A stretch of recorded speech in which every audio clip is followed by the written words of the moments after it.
యోబు గ్రంథం 1వ అధ్యాయం. యోబు గ్రంథం 1వ అధ్యాయం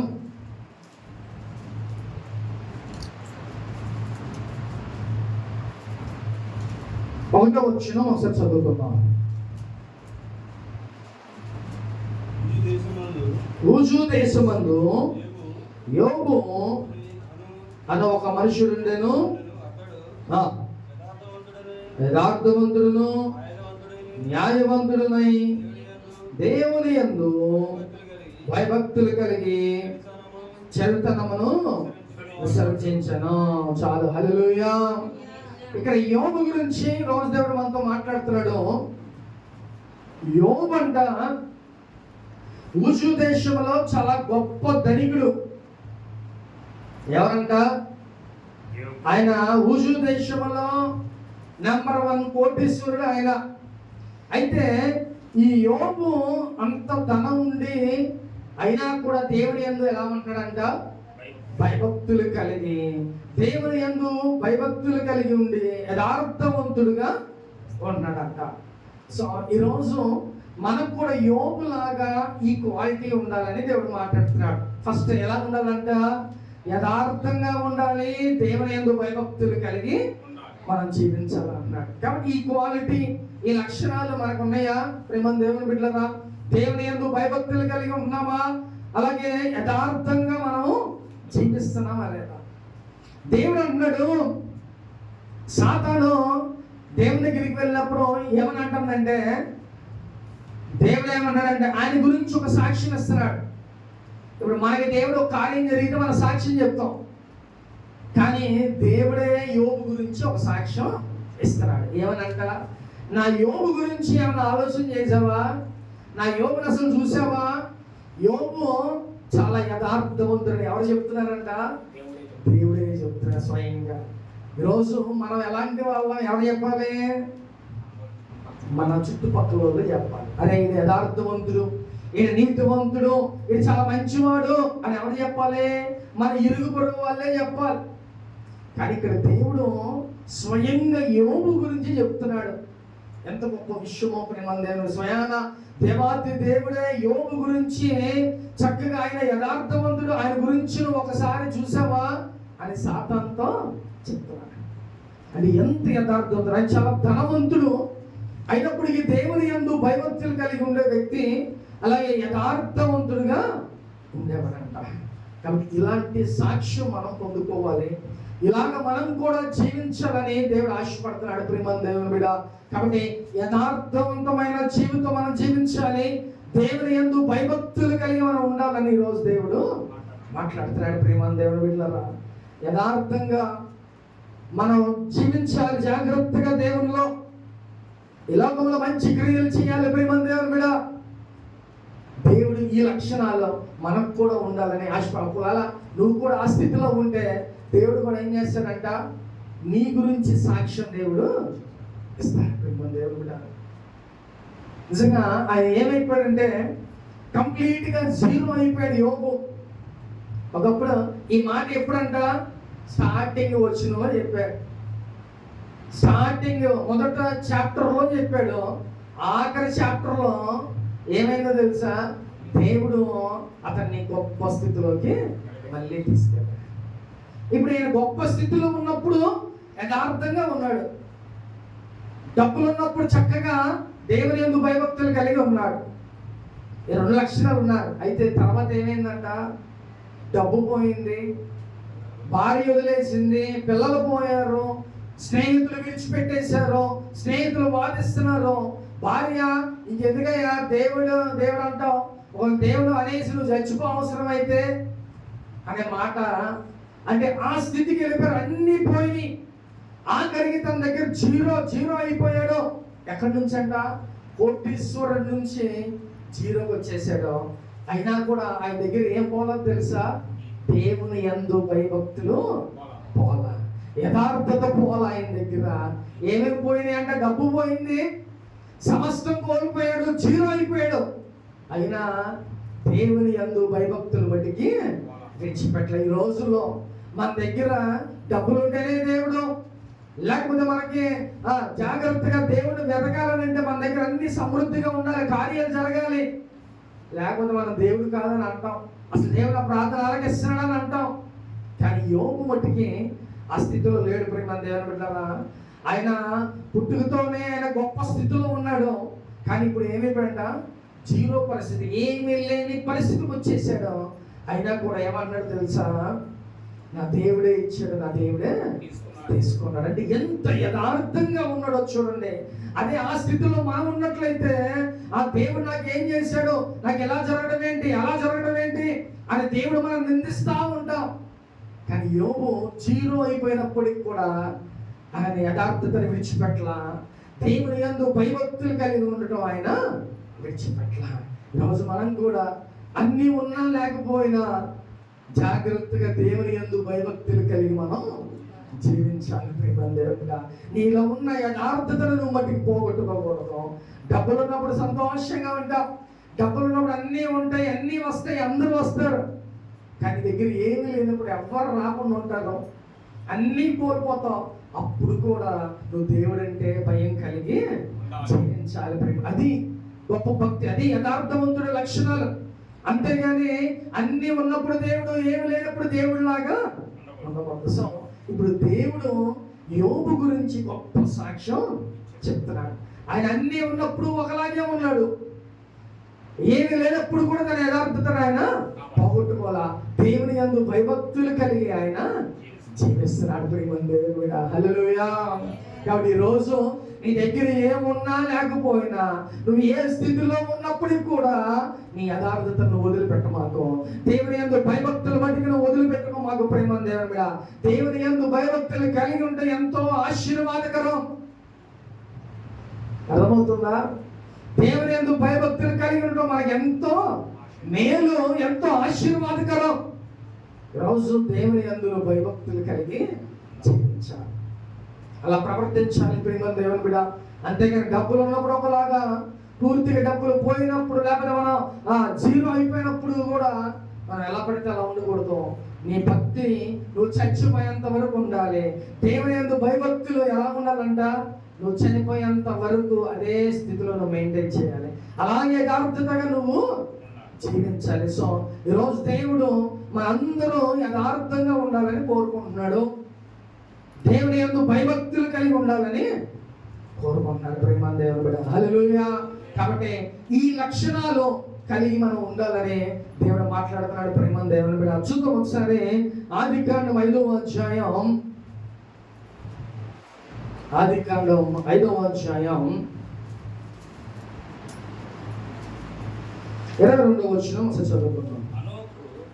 హనోకు మెతూషెలను కనిన తర్వాత 300 ఏళ్ళు దేవునితో నడుచుచు కుమారులు కుమార్తెలను కనెను. హనోకు దినములన్నీ 365 ఏళ్ళు ఉండెను. హల్లెలూయా. ఇక్కడ హనోకు యోబు ఎలా ఉండాలని చెప్తున్నాడంట, యథార్థంగా ఉండాలి, దేవుని యందు భయభక్తులు కలిగి ఉండాలి. ఇది మనం ఫస్ట్ ఉండాలని నేర్చుకున్నాం. రెండవదిగా హనోకు మనకి ఏం నేర్పిస్తున్నాడనంటే, దేవునితో నువ్వు నడవమని ఈరోజు చెప్తున్నాడు. దేవునితో నడుస్తున్నావా?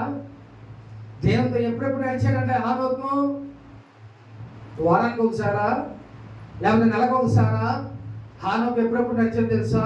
ప్రతిరోజు దేవునితో ఆయన నడిచాడు. ఈరోజు దేవునితో నువ్వు ప్రతిరోజు నడవాలి. ఆ నడిచే అనుభవంలోకి నువ్వు వెళ్ళాలి. ప్రేమ దేవుని బిడ్డ, హనోకు ప్రతిరోజు దేవునితో నడిచాడు. ఆయన 365 సంవత్సరాలు బ్రతికాడు. ఎన్ని సంవత్సరాలు నడిచాడంటే దేవునితో? 300 సంవత్సరాలు నడిచాడు. అంటే 65 సంవత్సరాలే, కానీ 300 సంవత్సరాల పాటు దేవునితో నడుస్తూనే ఉన్నాడు. అంటే ప్రతిరోజు దేవునితో నడుస్తూనే ఉన్నాడంట. ఎంత గొప్ప విషయం అంటే, ఈయన దేవునితో నడుస్తూ, దేవునితో ఉన్న సంబంధం కలుగుతూ, భార్యతో బిడ్డలతో ఉంటానే ఉంటున్నాడు. చక్కగా అన్ని ఇంట్లో ఏం కావాలన్నీ చూసుకుంటున్నారు. కానీ మనమైతే ఏం చేస్తాం? ఏమని దేవుడు ఒకవేళ వచ్చాడు అనుకో, ఏం చేస్తాం?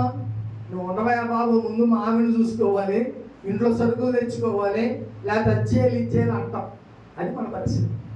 కానీ హానుక్ అంట 300 సంవత్సరాలు, అంటే తన లైఫ్ 90% దేవునితోనే ఆయన. ఎంత గొప్ప విషయం అంటే, మనం ఇప్పుడు నుంచి అయినా దేవునితో ప్రతిరోజు నడిచేవారిలాగా. దేవునితో నడవడం అంటే చక్కగా ఫ్రెండ్ లాగా వచ్చిందా నడుస్తూ ఉంటే నడుచుకుంటూ వెళ్ళటం. అదిగా ఆ రోజుల్లో దేవుడు స్వయంగా ఆయనతో పాటు నడిచాడు. ఇప్పుడు మనతో మాట్లాడటమే, ఆయన స్వరం వెంటనే చాలా రేర్ అయిపోయింది, చాలా తక్కువ అయిపోయింది. ఎందుకంటే పాపం ఎక్కువైపోవటం వలన మన యొక్క దేవుడు ఆయనకి మనకి చాలా గ్యాప్ వచ్చేసింది. కొంతమందితో కొంచెం ఫ్యూ పీపుల్తోనే దేవుడు మాట్లాడుతున్నాడు, దర్శిస్తున్నాడు, అంతే తప్ప ప్రతి ఒక్కరితో ఆయన ఎవరితో మాట్లాడట్లా, కనబట్లా, ఆయన మాట్లాడట్లా ప్రియమైన దేవుని బిడ్డ. కాబట్టి కొంతమంది ప్రార్థన పరులు అనుదినము దేవుడితో నడిచేవారితోనే దేవుడు ఈ రోజుల్లో మాట్లాడతాడు. ఆ రోజుల్లో అయితే చక్కగా ప్రతిరోజు హానుకుతో, మరి ఈ రోజు కూడా మాట్లాడాలిగా దేవుడు. ఎందుకంటే పాపం ఎక్కువైపోవడం వలన దేవుడు మనిషికి దేవునికి చాలా దూరం అయిపోయింది. కాబట్టి ఈరోజు హానోకు 300 సంవత్సరాలు దేవునితో నడిచాడు. ఎంత గొప్ప విషయం అంటే, ఆయన దేవునితో ఉంటూనే ఇల్లు చక్క పెట్టుకున్నాడు, దేవునితో ఉంటూనే చక్కగా పిల్లలకి అన్నాడంట, దేవునితో ఉంటూనే అన్నీ కూడా ఆయన చూసుకుంటున్నాడు. కానీ మనకి వాటికి షాక్ ఏంటంటే, ఏదో ఒక షాక్ వస్తుంది. నేను దేవునితో ఉంటూ ఈ విడిచిపెట్టానంటే సూపర్. అది ఇప్పుడు హానోకు ఏమన్నాడంట, ఇంట్లో అన్ని చూసుకున్నాడు, ఇంట్లో సరుకులు తెస్తున్నాడు, లేకపోతే ఇంట్లో భార్య పిల్లలతో ఉంటున్నాడు, అన్ని చేస్తున్నాడు, కానీ దేవుడి మట్టికి వాళ్ళిద్దరు నాకు తెలిసి ఒక సమయం పెట్టుకుని ఉంటారు. హానోకు దేవుడు ఇద్దరు ఒక సమయం, ఈ సమయానికి నేను వస్తా హానోకు, నువ్వు ఉండు అని అనుకుని ఉంటారు. పాపం ఆ 300 సంవత్సరాలు కూడా చక్కగా వాళ్ళు ప్రతిరోజు నడుచుకుంటూ మాట్లాడుకుంటూ సంభాషణ కలిగి ఉన్నారు. కాబట్టి ఈరోజు ప్రియమైన దేవుని బిడ్డ, జాగ్రత్తగా దేవునితో నడవమని ఈరోజు దేవుడు మనతో మాట్లాడుతున్నాడు. ఎట్టి పరిస్థితుల్లో ఏమైనా కూడా దేవునితో నువ్వు విడిచిపెట్టకుండా దేవునితో నడిచే వ్యక్తిగా లోకంలో ఉండాలని మాట్లాడుతున్నాడు ప్రియమైన దేవుని బిడ్డ. హల్లెలూయా. కాబట్టి అన్ని విడిచిపెట్టేసి 300 సంవత్సరాల పాటు తన జీవితం 90% వరకు దేవునితోనే ఆయన నడిచిన వ్యక్తి. ఇప్పుడు మనకి ఎన్ని సంవత్సరాలు? కనీసం ఈ రోజు నుంచైనా మనం చచ్చిపోయేంత వరకు దేవునితో నడుస్తాం ప్రియమైన దేవుని బిడ్డలారా. ఆ అనుభవం అన్న మనం ఉండాలి ప్రియమైన దేవుని బిడ్డ. రోజు దేవునితో నడవడం అంటే ఏంటి? రోజును బైబిల్ చదువుకోవాలి, రోజును ప్రార్థన చేసుకోవాలి, రోజును చక్కగా విజ్ఞాపన చేయాలి, దేవుని సన్నిధిలో ఉండాలి. ఇది నడవటం. అర్థమవుతుందా? దేవాది దేవుడు వచ్చి నీతో నడిచే అంత సీను మనకి ఇంకా లేదు, అంత అదృష్టం మనకి రాదు, ఉండదు కూడా. అంత భక్తి చేయాలని అంటే అసలు రోజు దేవునితో, రోజంతా ఆయనతో నేను గడపాలి. అలా గడిపితే ప్రతీది దేవుడు నీకు తెలియచేస్తాడు, ప్రతీది నీ జీవితంలో జరిగిస్తూ ఉంటాడు ప్రియమైన. కాబట్టి నువ్వు చేయాల్సిందే ప్రతిరోజు నడవటం అంటే చక్కగా దేవునితో నువ్వు గడపటం, ప్రార్థన చేసుకోవటం, బైబిల్ చదవటం, ఎక్కువ సమయం దేవునికి ఇవ్వటం నువ్వు చేయాలి. నేను దేవుళ్ళు వచ్చిన రక్షణ పొందుకున్న తర్వాత ఇంట్లో ఉన్న టీవీ పడేసాం. అప్పుడు అంత వేర భక్తి రాదు, మామూలు భక్తిగా ఇంట్లో టీవీ లాపేసాం, పడేసాం. ఒక సీడీ ప్లేయర్ కొన్నా, దానికి తగ్గట్టుగా సీడీలు కొన్నా, కొని పొద్దున లేగటం పాటలు, మళ్ళీ బుక్స్ దరిదాపు ఎంత దగ్గర ఎంత డబ్బులు ఉంటే 1000 2,000 ఉంటే దాని మీద బుక్స్ కొనేసేవాడు. భక్తులు రాసిన అన్ని బుక్స్ కొనేసేవాడు. ఇప్పుడు మా ఇంట్లో దరిదాపు 300 బుక్స్ ఉంటాయి. అన్ని చదివినయే, ఊరనట్టు కొనిపెట్టుకున్నాయి కాదు, ప్రతిది కూడా చదివినదే. కాబట్టి అంటే ఆ టైంలో అంత పిచ్చిగా ఉండేది దేవుడు అంటే. ఇప్పుడు లేదా అంటే ఉంది, విజయవాడ నుంచి రోజు వస్తానంటే పిచ్చి కాబట్టి వస్తున్నాను, అవునా కాదా? కాబట్టి ఆ ఇదిలో రాగానే నేను ఏం చేసేవాడినంటే లగ్గానే పాటలు పెట్టేసేవాడిని, పాటలు వింటూ ఉండేవాడిని, బైబిల్ చదువుకుంటూ ఉండేవాడిని. ఇక వేరే డిస్టర్బెన్స్, వేరే ఆలోచన ఉండకూడదని అంత భక్తి. అలా ఉండబట్టే ఇప్పుడు ఇలాగ దేవుడు వాడుకుంటున్నాడు.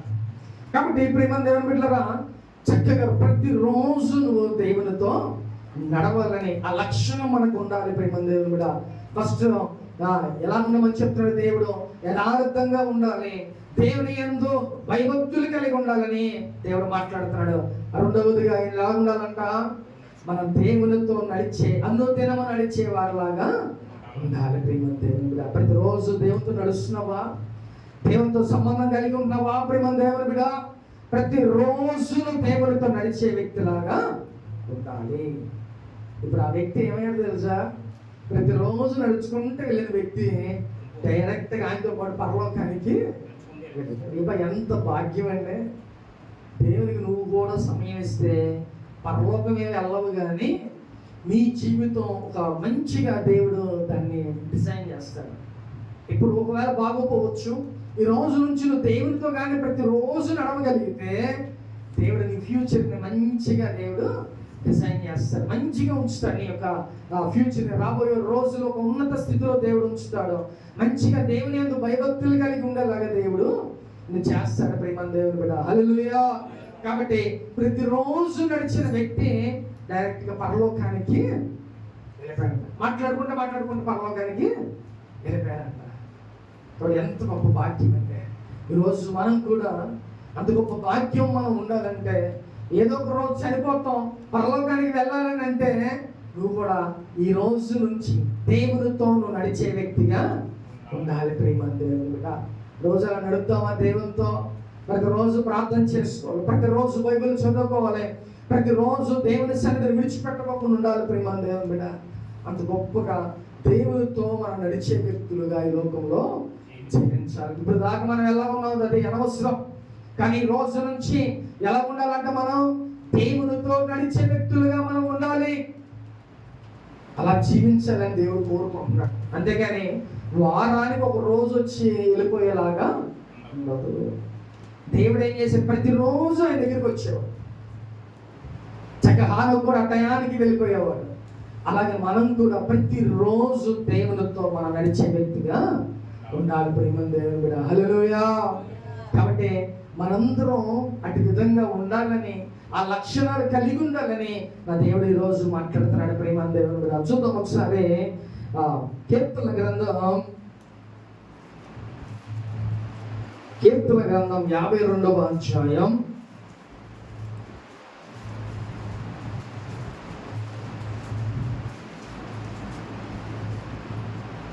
8వ వచనం చదువుకుందాం.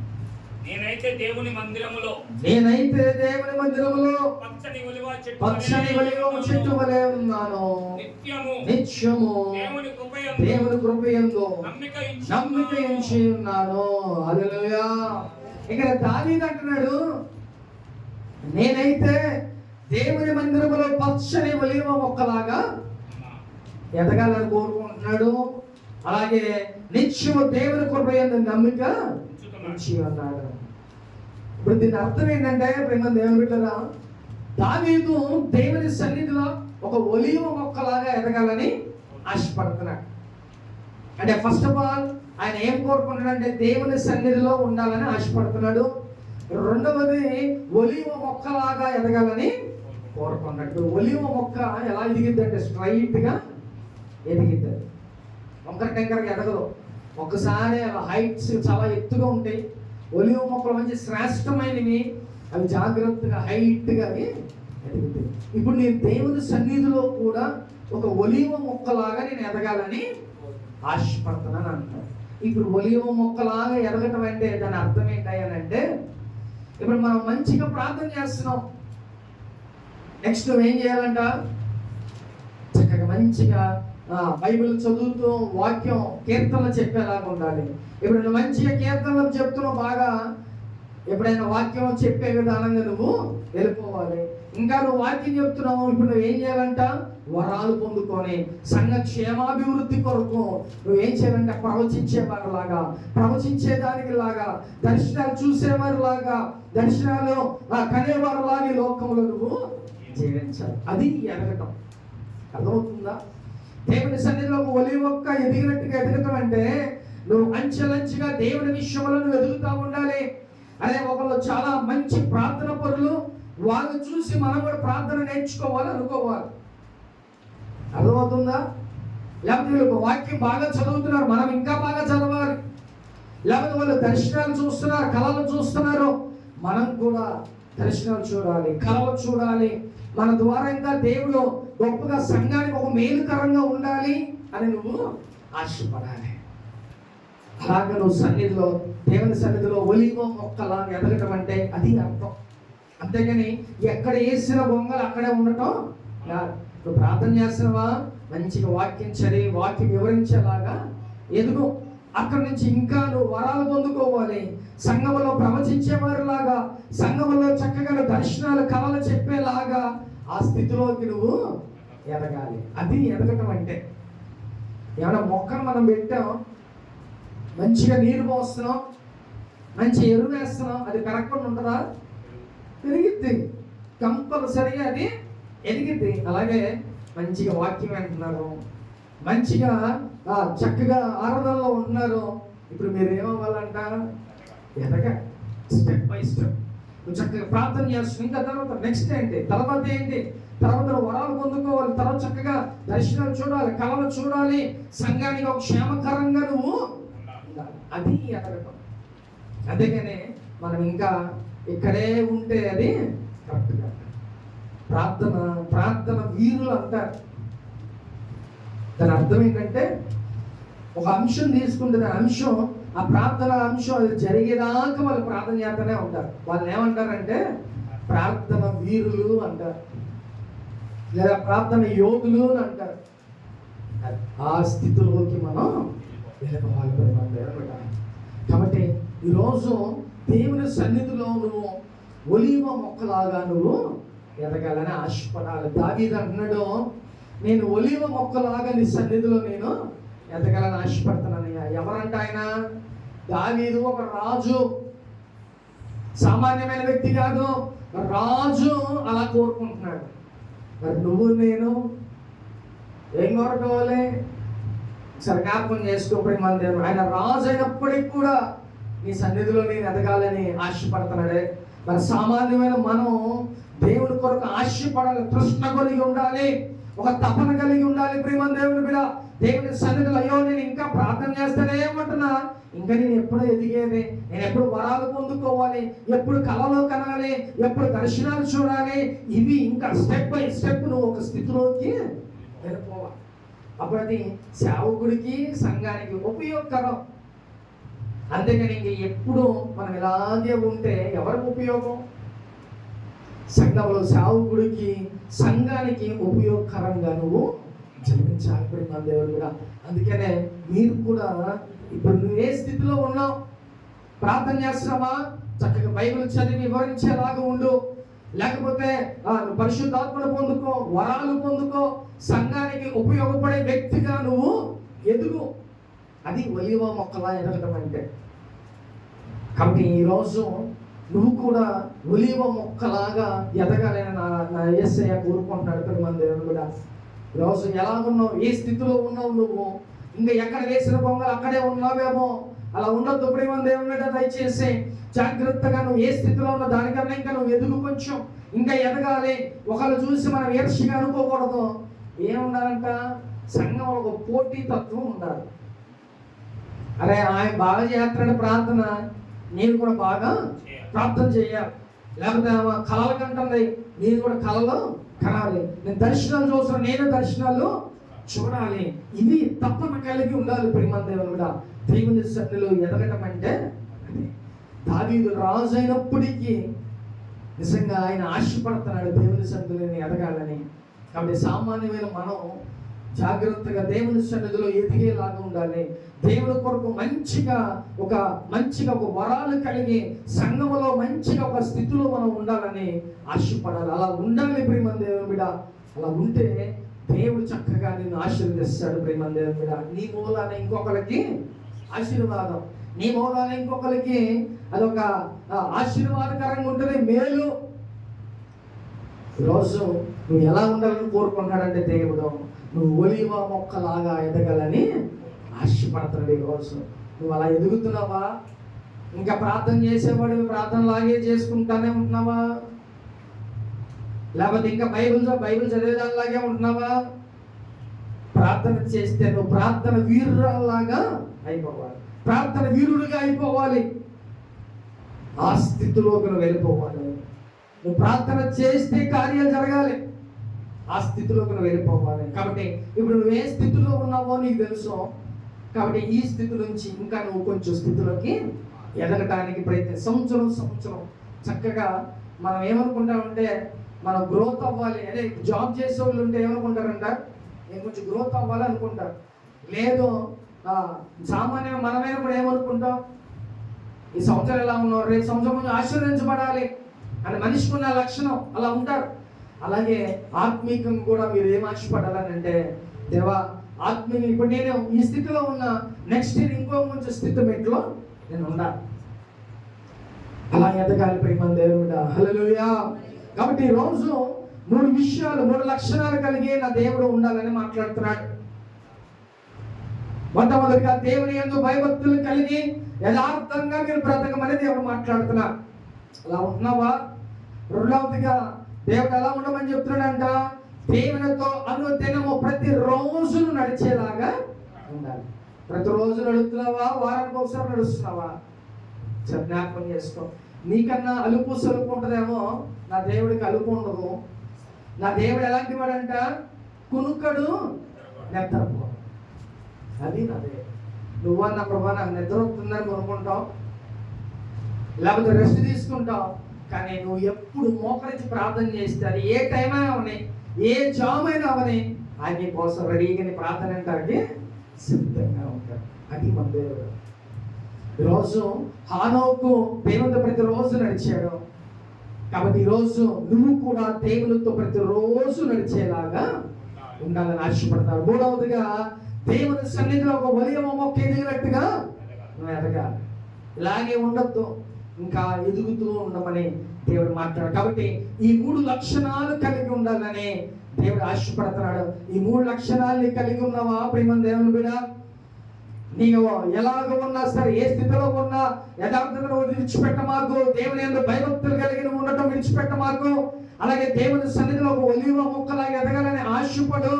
దేవునితో అనుదినము ప్రతిరోజు నడిచే వ్యక్తిగా ఉండాలని ఆశపడం. నీ జీవితం వర్ధిల్లిద్ది, నీ కుటుంబం వర్ధిల్లుతుంది ప్రియమైన దేవుని బిడ్డ. దేవుడు ఉన్నతమైన భవిష్యత్తు దేవుడు నీకు అనుగ్రహిస్తాడు. సో ఈ 3 లక్షణాలు మనం ఉన్నాయా లేవా ఒకసారి జ్ఞాపకం. అలా ఉంటున్నామా, అలా జీవిస్తున్నామా? ఒకవేళ అలా లేకపోతే ఈ రోజు నుంచి యథార్థంగా బ్రతుకు, దేవుని యందు భయభక్తులు కలిగి జీవించు, దేవునితో ప్రతిరోజు నడువు, దేవుని సన్నిధిలో అంచెలంచెలుగా ఎదగటానికి ప్రయత్నం చేయి ప్రియమైన దేవుని బిడ్డ. హల్లెలూయా. ఆత్మ చెప్పుచున్న మాట చెవుల వినను గాక. ఆమేన్. అందుకు మోకరించి ప్రార్థన చేసుకుందాం. అందరూ మోకరించాలి.